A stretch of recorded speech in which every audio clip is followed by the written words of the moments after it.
Welcome to today's Cyber Express webinar on Saudi Arabia as a Middle East cybersecurity hub, the challenges and the opportunities specific to this region, presented by Cyber. With me, we have Mr. 𝗏𝗏𝗱𝗏𝗏, Mr. Abdullah Al-Hamadi, Mr. Sandeep Shenoy, and Mr. Tom Diamond. I pass over the mic to Mr. 𝗏𝗏𝗱𝗏𝗏 for his introduction. Sir, please. Good afternoon, everybody. Thank you. Bismillahir-Rahmanir-Rahim. Assalamu alaikum jami'an. Thank you for the sponsors of arranging this webinar, and I hope that we can have a discussion and a discourse that would be beneficial to all with value add. My name is 𝗏𝗏𝗱𝗏𝗏𝗏. I currently hold the position of the Chief Information Security Officer in Bank al-Jazeera. Previous to that, I was working as a consultant and a partner in PricewaterhouseCoopers for 15 years. Began my career in the US, working with Nike and then PwC, moved to the region, spent a few years in Abu Dhabi, and then had clients all across Bahrain, Kuwait, UAE, and Saudi, of course. Now I'm full-time here in Saudi. It's a pleasure to be here. That's our pleasure. Moving on to Mr. Abdullah Al-Hamadi. Thank you, Mr. Shandu, for having us and inviting us for this event.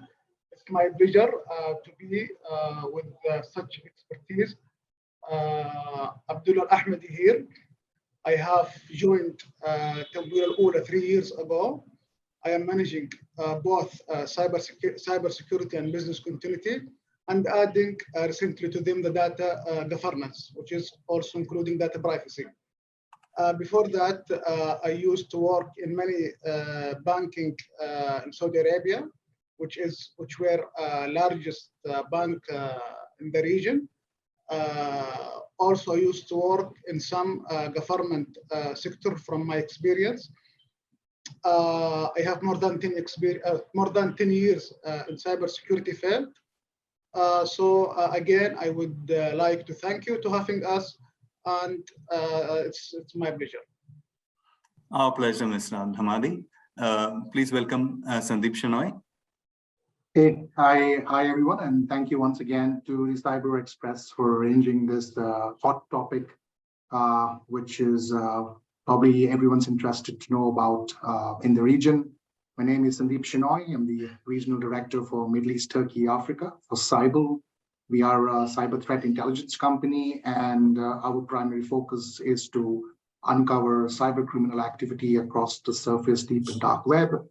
Been doing cybersecurity for over 15 years. I've pretty much spent my entire 40 years of life in the region, and I would like to share my thoughts today on this topic, and looking forward to everyone's opinions and comments on that subject. Thank you once again. Our pleasure, Mr. Shenoy. Mr. Diamond is here. Unfortunately, he won't be able to join us on video due to some difficulties. Okay, yeah. I thought you were going to say I'm not able to join, but I was able to reconnect. So, good afternoon. Assalamu alaikum. My name is Tom Diamond. I'm a partner in KPMG, responsible for Saudi Arabia and Levant cluster, which covers Iraq, Jordan, Lebanon, and Palestine. Covering 30 years of experience, joined KPMG 8 years ago, actually working already in the country for the last 8 years. I've been working with SAMA on the development of the cybersecurity strategy and the SAMA cybersecurity framework, and since 3 years actually living in Saudi Arabia. Before that, I have been CISO for IKEA in Sweden, and before that, I have worked 21 years in one of the systemic banks in the Netherlands, ING Group, where I was holding the position of head of corporate IT risk and the CISO for ING Group. Thank you again. Thanks a lot. A warm welcome to all our speakers. Today, we'll take a look at the current cybersecurity landscape in Saudi Arabia. The overview of the current threat landscape and measures the government and private sector have taken to address these threats. We'll also examining Saudi Arabia's positioning as a leader in cybersecurity in the Middle East. We'll also discuss a bit of challenges that the sector and the region faces in general. Opening the discussion, I'd like to pose my first thought to Mr. 𝗏𝗏𝗏𝗏. As someone who worked in multiple international and regional sectors and countries in the past 20 years, what is your view on the current and future opportunities for cybersecurity sector in Saudi Arabia? Thank you, Shandu. I will try to keep this short and concise, because this is a topic that we could spend a lot of time discussing. Totally understand that. What really is amazing about Saudi Arabia is that it has now the perfect components to move in the maturity, at the maturity level that I've never seen anywhere else. For you to really, any sector, not just cybersecurity, but for you to improve any sector, you need basic components. You need the raw material, people, you need the infrastructure, and then you need the regulations and policies that support the vision of that sector and where it's going. This applies to any sector, but especially applies to cybersecurity. And we in Saudi Arabia have invested the leadership of the country, as well as the private sector, have heavily invested in all of those components, to where today we sit at a golden age, where we have amazing capabilities from a people perspective, huge investments going into the young generation, graduates and undergraduates who are specialized in cybersecurity, organizations offering extensive training, bachelor degrees, government, and all of that is feeding into a private sector and a government sector that has the maturity to understand the importance of cybersecurity and give it the prominent role that it deserves.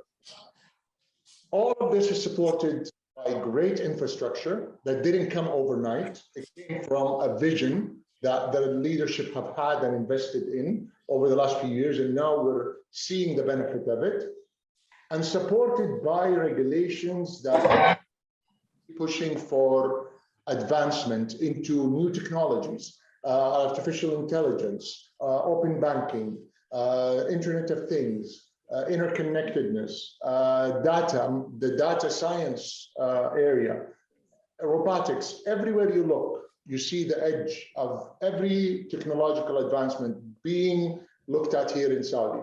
And then finally, last but not least, the most recent addition to this wonderful, perfect storm of everything was the protection of intellectual property that was passed here in Saudi, that will hugely enforce innovation and protect people who are constantly innovating in this field, so that they feel like the investment here will always be protected and will benefit them.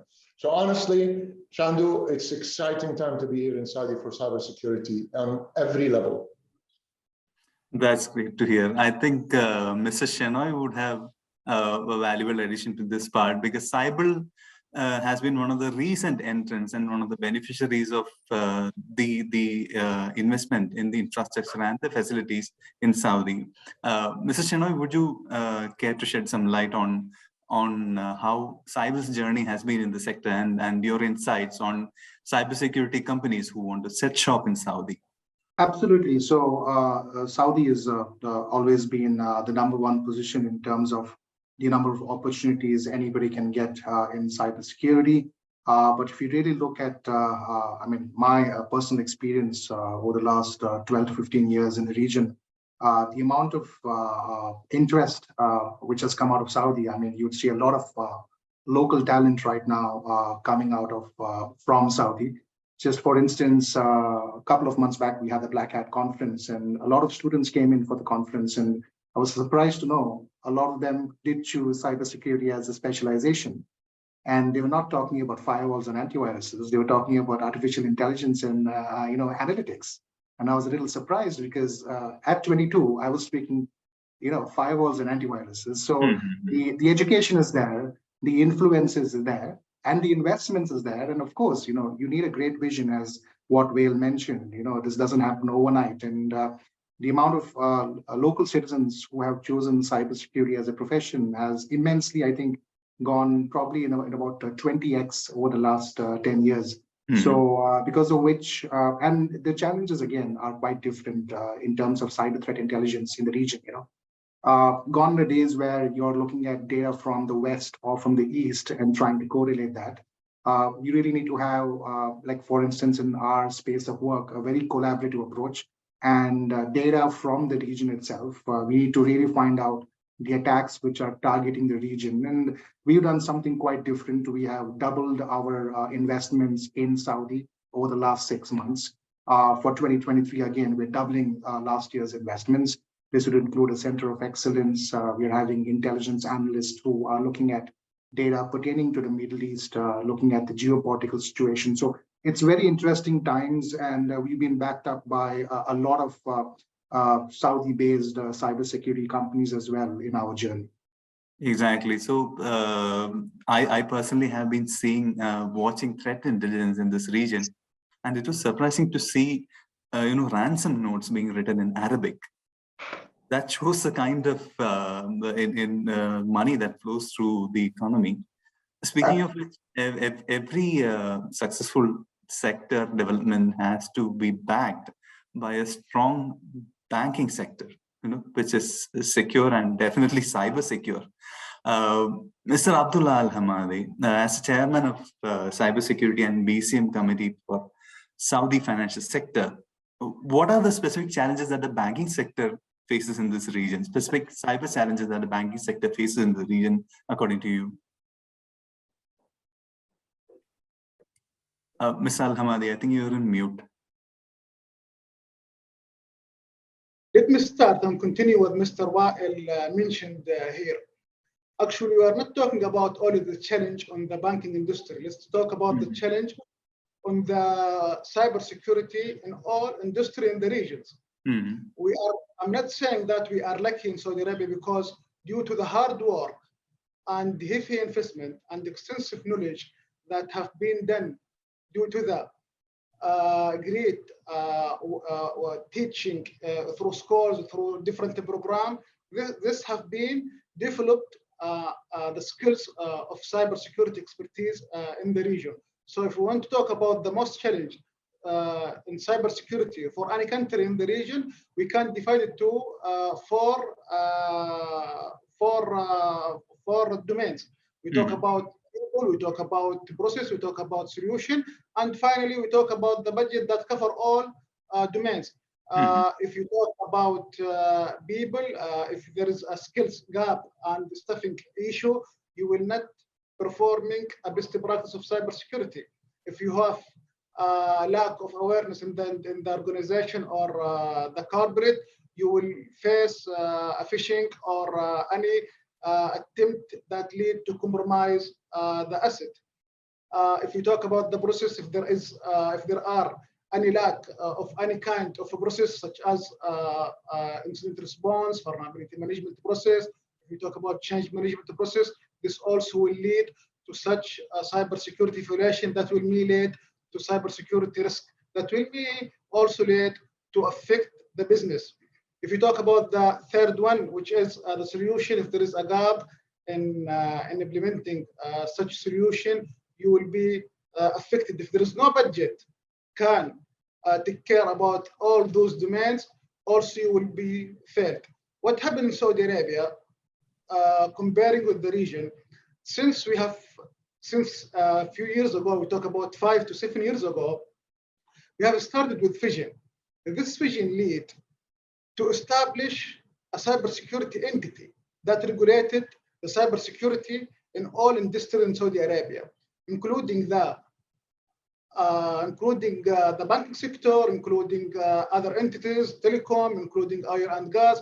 Each industry have their own cybersecurity compliance to implement and to cover the gap for the people, for a process, for solution, and also enforcing those corporate to finance and to help the cybersecurity department with the suitable budget to let them implement the required control. In Saudi Arabia right now, I can say we are leading the region in cybersecurity due to, as I told, starting from the vision, from the vision and moving to establishing a regulator entity that support the cybersecurity, and finally with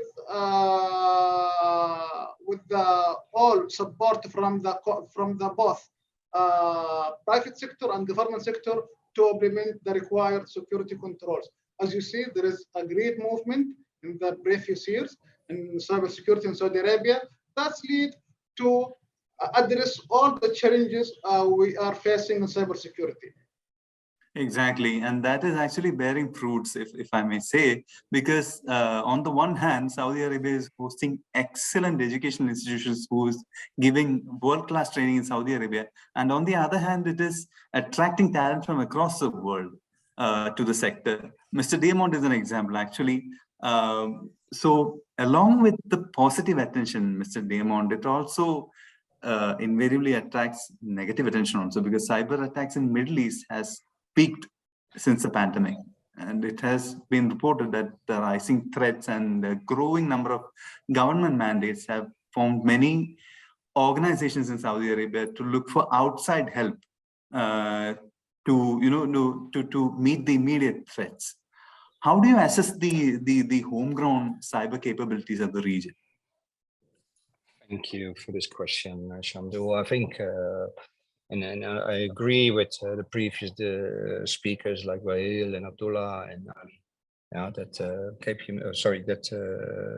the kingdom has made a significant jump on the world scale even. So if you look at the global cyber index, Saudi Arabia is placed second next to the UK and just under the USA. So you can see that the attention and the magnitude of effort and support which is given by senior leadership here in the kingdom has been tremendous. I've seen it grow since the establishment of the NCA in 2017. I think it has been a tremendous good effort. If I look at the capabilities, the homegrown capabilities, I think that you mentioned specifically the pandemic, but I've seen already the increase of the foundation and the increase of the maturity of the foundations already starting in 2015, 2017, especially on sectorial level. You see that the sectors are taking their responsibility, obviously supported with the good work the NCA is doing here in Saudi Arabia. So it's not yet, let's say, just limited to the pandemic. I think a country like Saudi Arabia has obviously been in attention of the cybercrime and the organized crime for a long time. If you look back in the past, what happened here in this country, which is not very funny.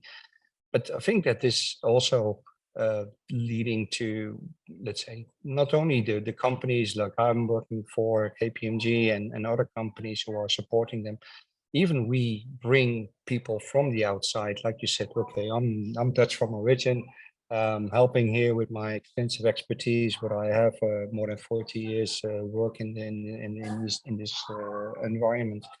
But I also see that we offer, and I see other companies doing that, bring the outside in view. And it doesn't mean that the homegrown capabilities are not yet good enough, but I see what Saudi Arabia is doing is actually moving and learning from what is already done, not try to reinvent the wheel, probably to make more quantum steps to improve much more quicker on the maturity scale than has been done in the other countries, which is more organic. So the outside in view and learning from the global experts is really, really something which Saudi Arabia is benefiting from.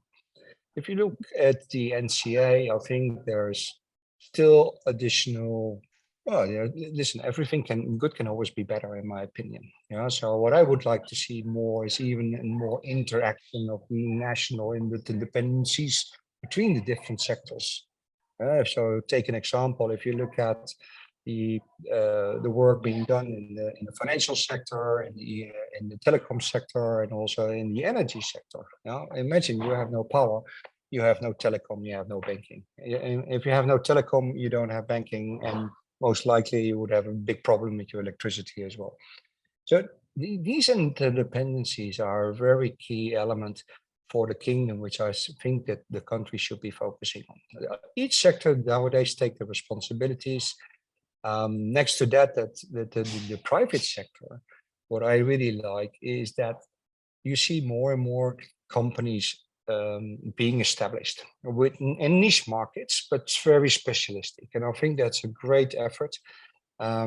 Personally, I'm very proud on working on and contribute to the Vision 2030 to educate the young Saudi people and to really teach them, okay, guys, we are not here to make people afraid or fear or make them feel uncertain, but think about what you can contribute as an added value for each client which we have or the clients which we need to support, not only from a preparation perspective, but also from a more, let's say, what if things already happened? What can we do? There's in-depth knowledge about incident response and forensics, which is still something, in my opinion, are two areas where more can be done.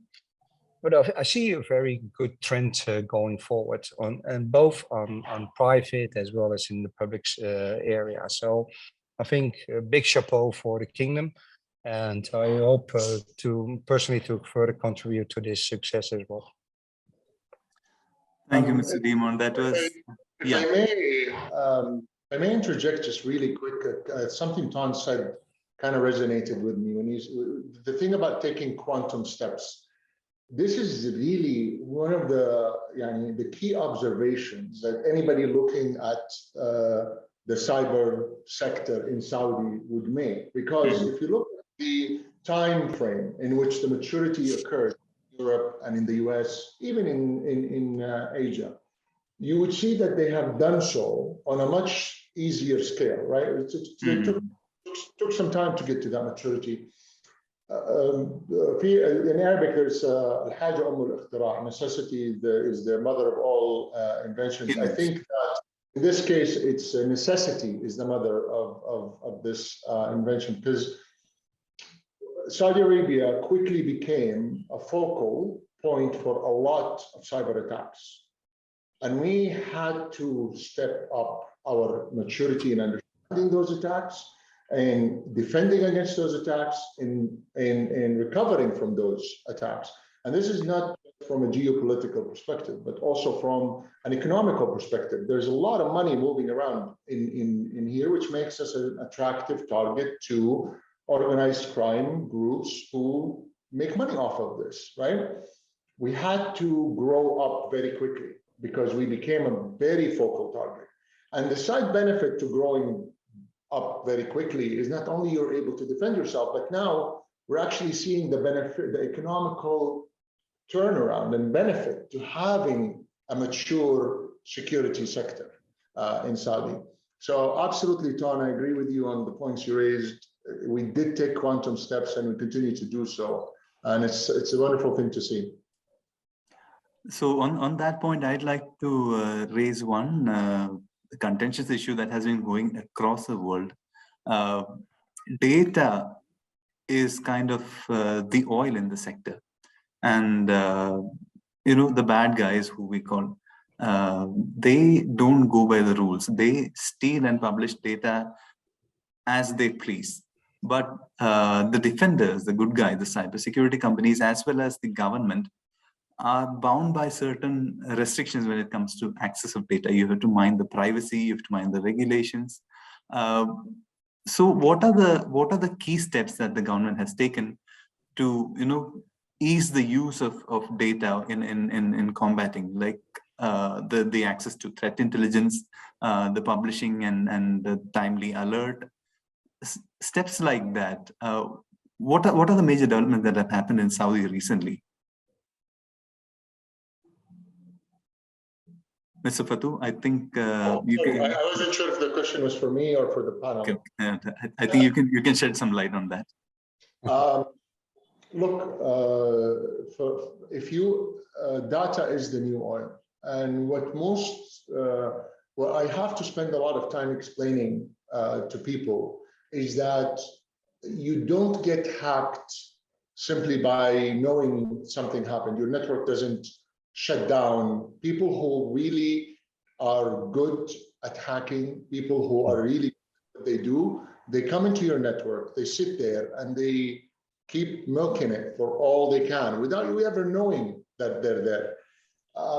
Ransomware now have taken an entirely new life of its own when it comes to a business. Literally, ransomware now is being provided as a service. So is denial of service attacks. There are professional websites that provide ransomware, and they will help you target, and then they will help you collect the money, and they will take a cut from the money. So you literally have ransomware as a service and other illicit activities. What this means for us is that when we have these conversations with the leadership of any organization, you need to increase their tech savviness. They need to understand that it's no longer only the job of cybersecurity and IT to understand what's ransomware, to understand what does your tech exposure mean, what's your tech debt.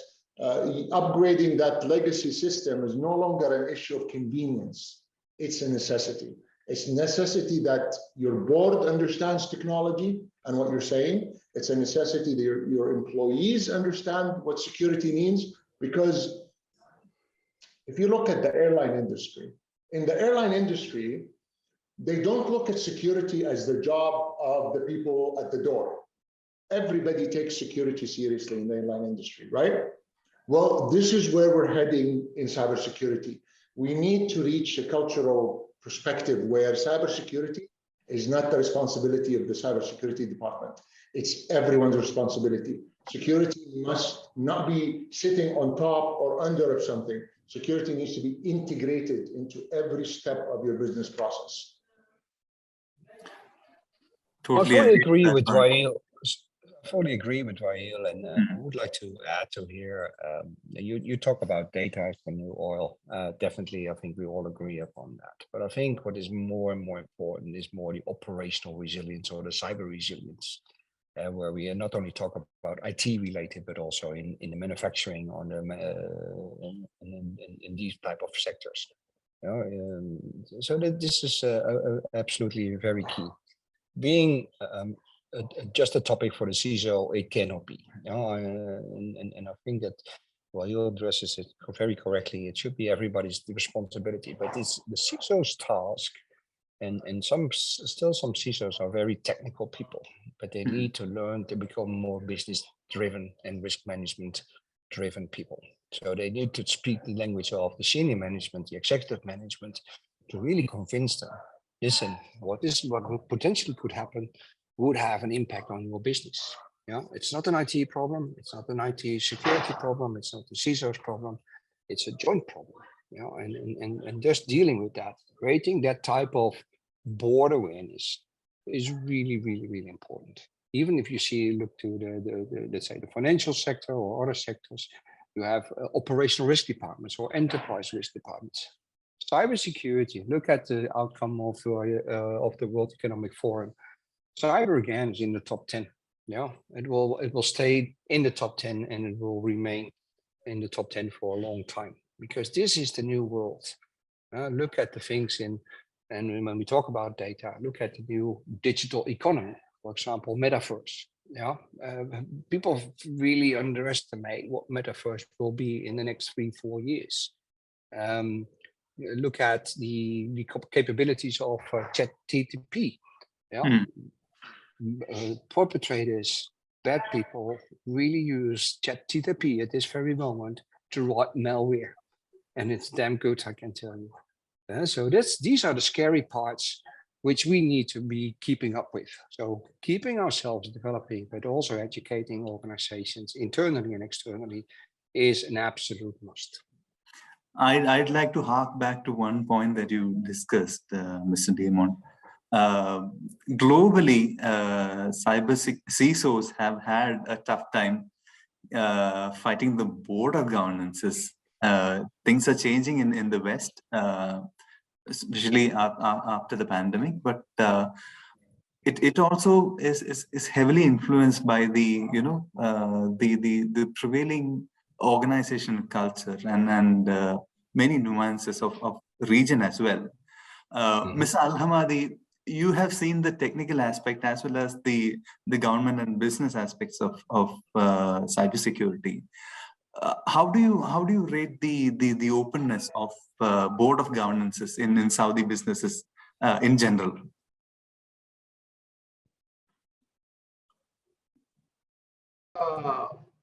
If we talk about both of them, let me jump to some subject here. During or prior the COVID-19, as I told you before or earlier in this session, we have our vision and the plan and implementation. But this doesn't mean all the private sector were aware regarding implementing the cybersecurity controls. The cybersecurity risk, by the time it becomes a business risk, and it is, because any cybersecurity will lead to stop the business from operating as usual. If we saw during COVID-19, the companies that were not ready for such as work remotely and all stuff that to run business remotely, such as VPN and securing the VPN with that, and also having such controls to secure business to work remotely, those companies mostly failed during COVID-19. This brings to all, to most board members, the value and importance of cybersecurity and business continuity, both of them. Starting from that point, the board member would have and would love to have a cybersecurity summary, cybersecurity risk summary in each board meeting, quarterly basis, to understand what risk behind cybersecurity and what will lead to pause the business from operating as usual. So this is bring the importance here.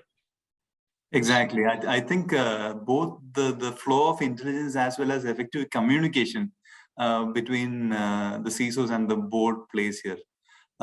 Speaking of intelligence, Mr. Shenoy, cyber has been in the forefront of threat intelligence over the past few years. Your growth has been tremendous, and now you're flourishing in the MENA region. What are the challenges that you see for a threat intelligence business in this particular region? Yes, so I think generally when it comes to threat intelligence, right, it's a very mature market. People are aware about what threat intelligence is. But again, as Wael mentioned, data is the new oil. We need to be regional focused, right? We would like to know what's happening in the West. It's good news. You can always learn from others' mistakes.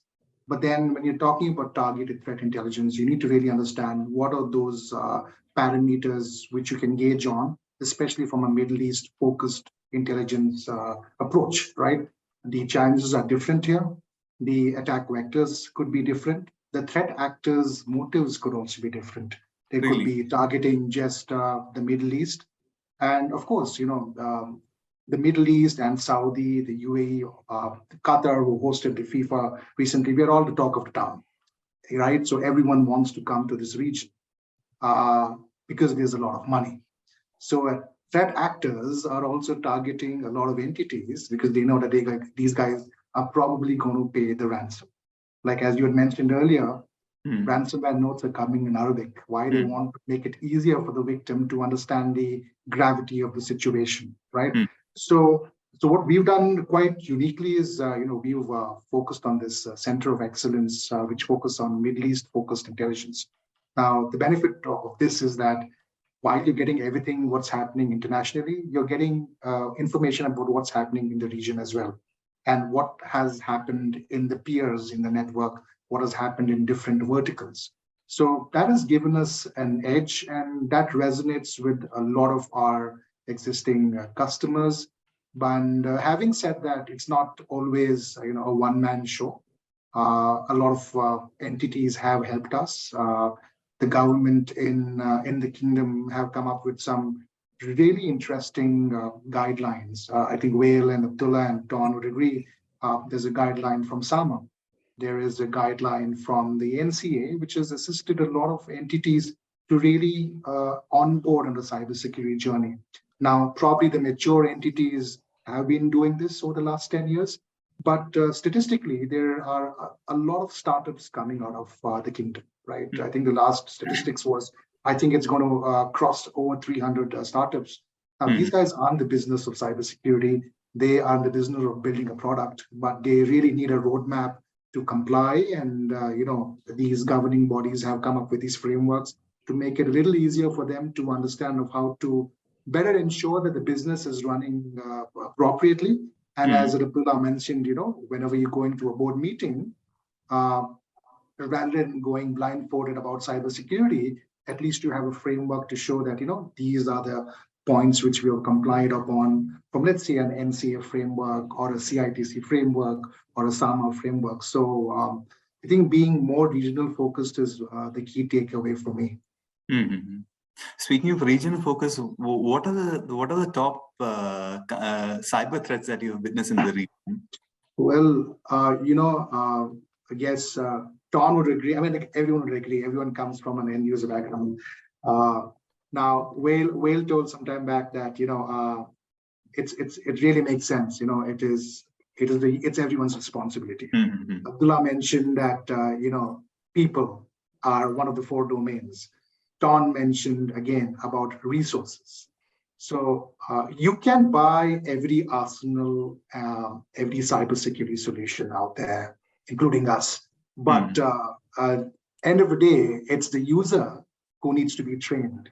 And if you look at any statistic from any cybersecurity company or any presentation or any conference, everyone's talking about phishing emails and business email compromise, right? So that's where it happens, because somebody actually clicked on that email link. And, any kind of presentation you look from anybody, at the end of the day, they'll be like, the attack has happened and we have reached your CEO's email. The situation is always the CEO's email, right? So I made a running joke about it. I mean, why is that, everyone's just talking about the CEO's email? Because that's not actually my target. My target would be somebody else. My target could be a ransomware.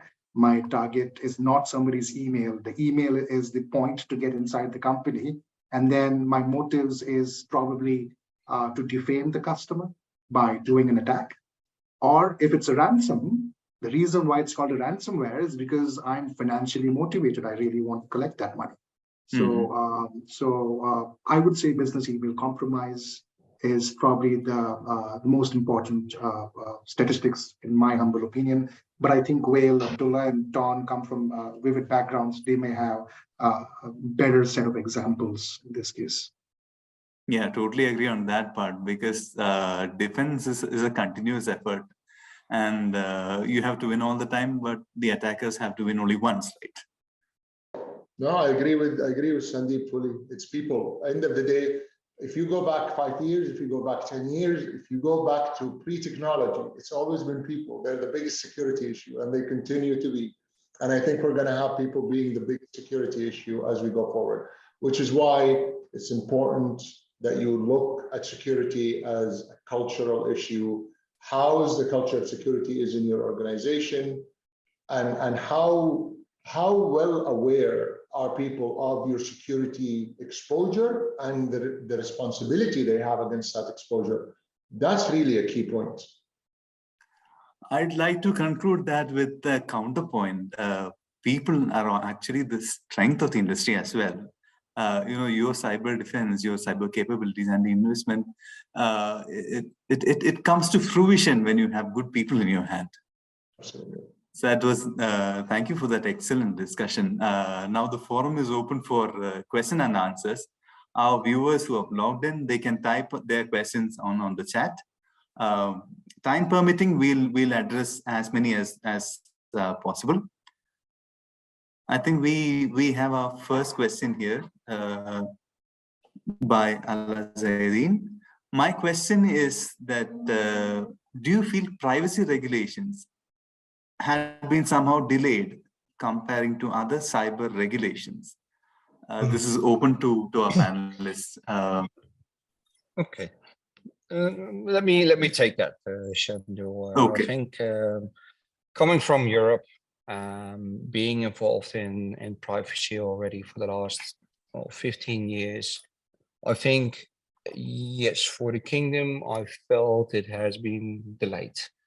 However, the catch-up is done very quickly.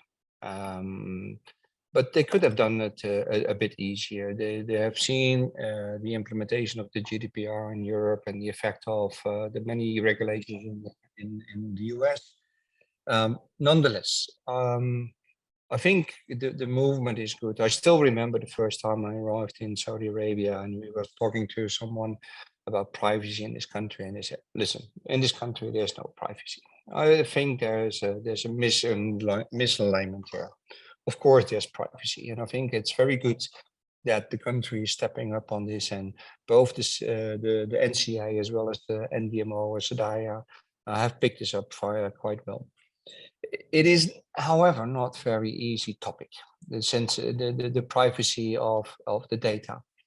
You work here in the kingdom with very restricted regulations about data sovereignty, cloud usage, all these type of things. Hence, people are still using Facebook. People are still using other media and other cloud services, which are just regularly available.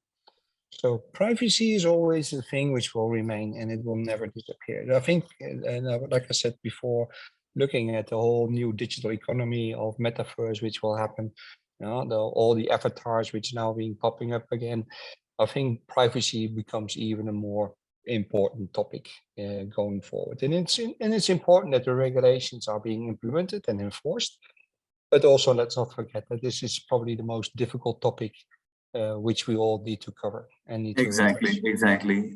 We have one very expected question. I think Mr. Fatou will be able to answer that. What are the employment opportunities for cybersecurity roles for people outside the growing industry? It's a valid question. Look, globally speaking, there is a big deficiency between the supply and the demand on cybersecurity professionals. There's much more demand than there is supply, and this is even in mature markets like the US and Europe. That's a fact. Every study has proved it. We have that here. We do have a deficiency, a big gap between the demand and the supply. But that does not mean that we are looking to fill that gap by simply placing individuals in it. Everybody who looks to come to the Saudi market, my advice is focus. First of all, there are some industries that are much more heavily regulated from a Saudization perspective, such as banking. Cybersecurity in banking usually is not an easy thing for non-Saudis to get into. But the market is much bigger than banking. Although banking gets used a lot, Saudization is used as a way to scare people away from Saudi Arabia. It is not. Saudization is not just about having Saudis in those positions. It's about empowering the Saudi nationals, learning from the expertise and experience of other people. That is a huge role for people who are coming into Saudi. If you're coming to Saudi to work in cybersecurity, look at this as an opportunity to pass knowledge, to nurture people who are coming up, to provide perspective from a different country. And there are plenty of opportunities for you to do that, either with consultation firms, with private sector, hospitals, medical sector has a lot of new needs in it. There will always be room for foreigners to be in Saudi across the board and in cybersecurity as well, because we're always looking to learn and we're always looking to grow. And that anybody who walks through the door with value to add is welcome. Okay, Yeah. totally agree that part. I would like to add. I would like to add something here to Wael, and I fully agree there. And I think there's a lot of opportunities for people to work in Saudi. Hence, be aware there are some Saudization regulations. I'm personally also bound to these rules. I'm happy that my team has grown to more than 50% Saudi. Which I really appreciate. And I hope to increase that even further because I see there's a lot of homegrown courses, talent tracks, career tracks being set up, which is great. Nevertheless, we also still see the need, like I said before, the need for external people who have that just specific, very specific knowledge. The generalists and these type of people we can find here in the market. But if you want to work in Saudi Arabia, be aware that people have an opinion about Saudi Arabia, and I think that opinion is not valid. The country has made significant changes the last few years. I feel very comfortable in this country. I love the country. I love the culture. I love the food. I love the desert because that's my weekend entertainment. But it is also it is not always like in a Western country. So people should be aware that the culture aspects and the way of working is a bit different, but that should not be a hinder. It's an experience. You can learn from it. You can only enrich yourself. Every region has its transition. Exactly. There is one huge question here from our viewer Vishwa. I'd like to pick and choose one question and direct it to Tom. How was the transition from not having the PDPL to implementing it in 2021? How are certain sectors adopting it according to what you have observed? I think you're the right person to answer that. Well, actually, let's be fair. The PDPL is not yet effective. Okay. It's a law which will become effective in March this year. It was about to become effective in 2022 last year. Luckily, I think the responsible authority has postponed it because it is a very complex matter. It's quite significant to GDPR. GDPR costs roughly at least 6 to 7 years implementation and discussions in European Committee Association. I think there are two very good elements currently in the kingdom, which is more connected on one hand to data privacy, and so the PDPL, and basically the data security in general. Those two topics are very close to each other, and people would not be. It would be smart to combine this as much as possible, at least in the kind of organic flow. Because if you first do this and then do the other, I think you can combine it and achieve more synergy there. Is it easy? Listen, it would be easy. Everybody could do it. Is it complex? Yeah, it's complex, but nowadays there are a lot of good tools and companies in the market who are able to support, have done this multiple times. We just completed a very big implementation at a large company here in the organization in the kingdom. Yeah, you have your challenges, but the challenges are more internally most of the time, because people, when they really, as a business entity, are really confronted with, okay, you find this sensitive data, or this is privacy sensitive data. Okay, then you also need to put your money where your mouth is. And that sometimes is most of the time, the biggest discussion. And I think if I refer to what Wael said earlier, we as consultancy firm and even as CISOs, I've been a CISO myself, you can only work in full transparency. People need to tell me what's wrong. If you hide things, even as a business department, if you hide things which are not sensitive, and then later on, by coincidence, that department is being hit or targeted, you're not doing the right thing. Cybersecurity is not just about people, but it's also quality assurance. It's a mindset, and also keeping up, let's say, also the technology in place, the capabilities in place, because we cannot always rely just on people. So data leakage prevention tools could support you quite a lot in losing the data, but also in protecting the data. If you not have the, let's say, the authority to look at certain sensitive data, why would you give people access?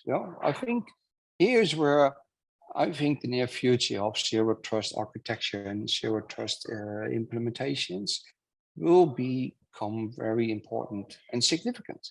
But it's also, this is also, people think it's all about architecture. This is not about architecture. It's about mindset. It's about combining all these things, more segmenting in your network, either by value chains or by product lines or whatever. You need to make sure that all these things are more and more segregated, and those, let's say, everlasting star.star firewall rules should be banned. Because it is not more of this time. Yeah, we have a related query from one of our viewers, 𝗕𝗀𝗸𝗀𝗲𝗀𝗀𝗀. How can we deal with the high security without restricting the availability? What I think what he meant is, without restricting business operations. How do we strike the balance? Mr. Damon, I think, yeah. Yeah, I think this is the core challenge. Everybody understands that security cannot be 100% watertight, and my statements to my clients and my team is: listen, whenever we feel that things need to be changed or implemented, make sure you do it in a risk-based approach. You need to make sure that you enable. You cannot just say, I couldn't disconnect this or don't allow this anymore. You need to make sure that you first facilitate in the capability which does allow people not to go workarounds anymore, so that actually it's being adopted as a capability which people can use. So it's more enablement, focus on enablement. You as a CISO, we as a cybersecurity consultancy firm are there to enable the business, not to block the business in a positive way. So we always say that, especially cybersecurity strategies need to be aligned to your business strategy.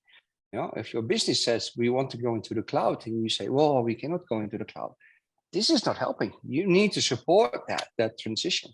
You need to support the digital transformation in your organization, because otherwise you're not adding value. You're not the policeman.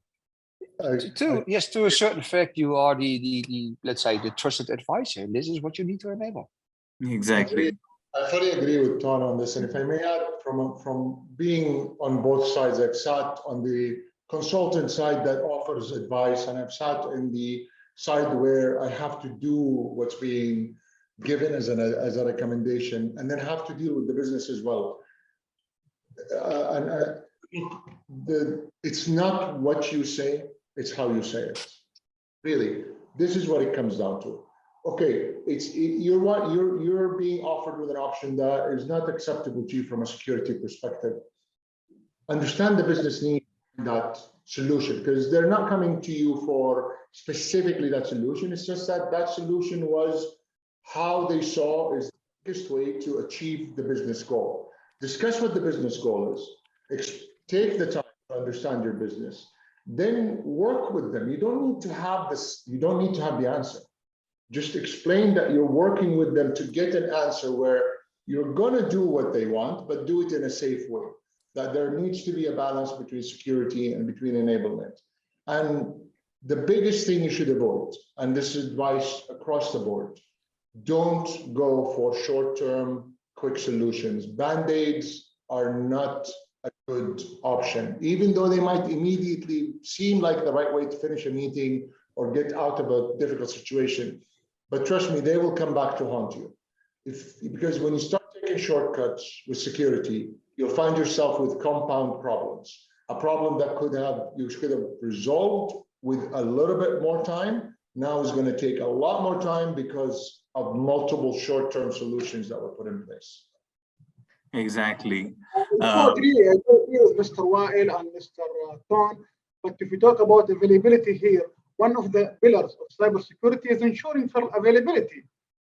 I do believe cybersecurity is not affecting availability, but if we talk about high security controls that may affect the business, here we talk about something else. If we talk about the cybersecurity controls, sometimes it comes to slowing the business, but this is depend on the risk appetite of the organization, and also depend on the security controls needed for the organization, aligning with the business need also. Exactly. Can I partially disagree there with you, just as a teaser? I think that if you do implement security, especially if you develop a good security architecture, which is aligned with your IT and business architecture, that is the big challenge. In availability, if you really define from your business impact assessment that certain processes are super critical to your organization, then I think it's also a duty of the business manager and IT to ensure that high availability systems are there, replication. We're not talking about hot standby anymore. No, we just talk about active situations, which can really support the availability, even from a business continuity perspective. My firm belief is the more you go into active situations, you can even relax at certain point on your business continuity or your disaster recovery strategy, because your operations continue running. But this is a huge investment, and if you don't put your money where your mouth is from a start perspective in your architecture, then I think that is a bad thing. So it is not the intention of security to delay business, as long as you keep security included in a very early stage, either from a privacy perspective or from a security perspective or from a business continuity perspective.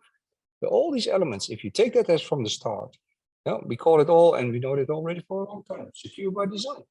You make sure that you implement what you actually need and what the business's requirements are. But then the business needs to speak up and determine that these requirements are really, really necessary.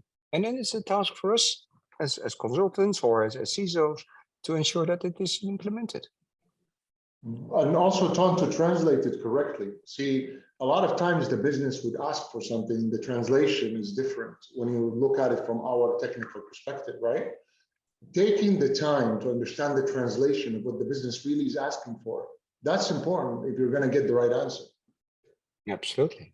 Yeah, I would like to interject with a personal question from my own. How important is Arabic skills to excel in the region? Mashallah, what a question. Well, I could probably answer that question. Being an expatriate for over 40 years, learned Arabic for 10 years in school. Fortunately, a lot of locals around the Middle East have accepted English and have communicated with themselves in English. But there's no harm in learning the language. It's a very beautiful language to learn, and there's a lot of content also available, regional content, in terms of movies and series, which they've got their own award shows and all that. So I'm in a personal belief that it's always good to speak the local language. While I haven't yet, from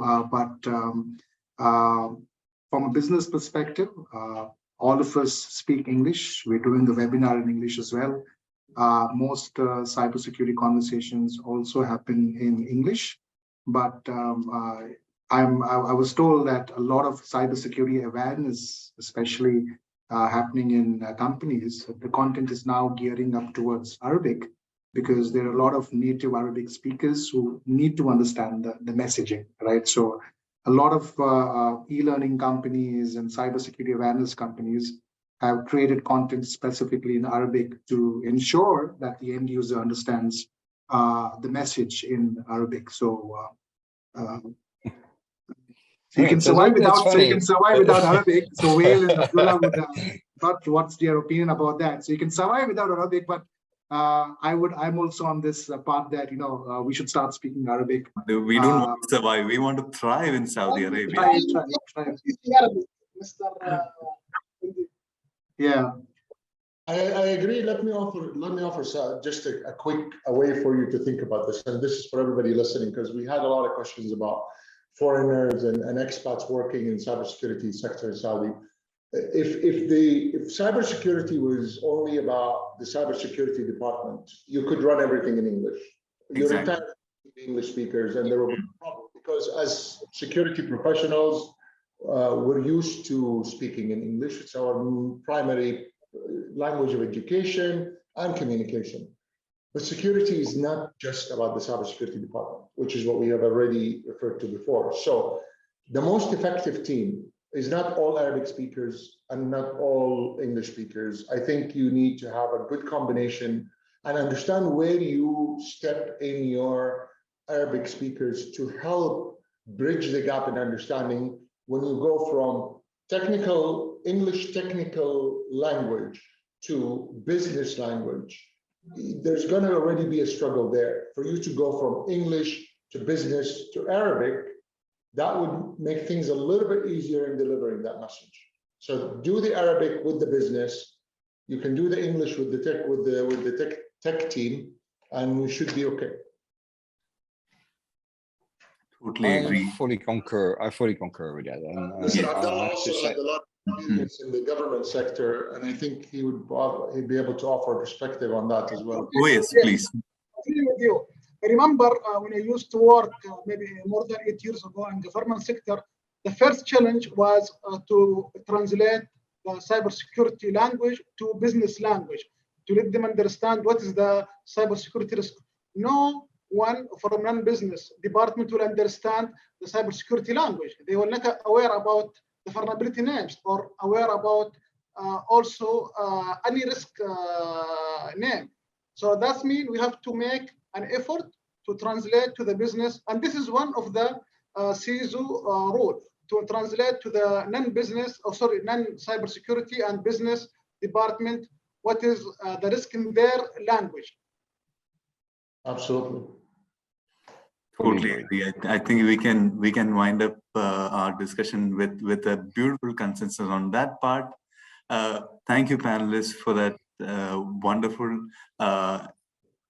informative and enlightening discussion on cybersecurity opportunities and threats in Saudi Arabia. Before we wind up, as a token of appreciation, we would like to offer you a complimentary download of the Q4 ransomware report by 𝗫. This report provides in-depth analysis and insights into the latest trends and developments in the worlds of ransomware. And personally, I would say it's a must-read for anyone working in the field of cybersecurity. As token of appreciation from the Cyber Express, we would also like to offer you complimentary download of the print edition of our magazine, January edition, which is available online. Our magazine features articles and insights from industry experts on the latest trends and developments in the field of cybersecurity.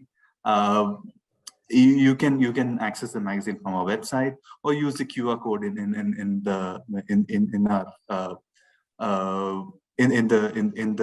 screen that is given below. Thanks a lot for the participation from our viewers. Your questions were your questions took the conversation to a different level altogether. Mr. Shenoy, Mr. Fatu, Mr. Al-Hamadi, and Mr. Damon. This is 𝗔𝗀𝗍 the Executive Editor of Cyber Express, extending our heartfelt gratitude to all four of you. You made this conversation memorable. Thanks a lot, and we sign off. Thank you. Thank you. Alhamdulillah, thank you very much.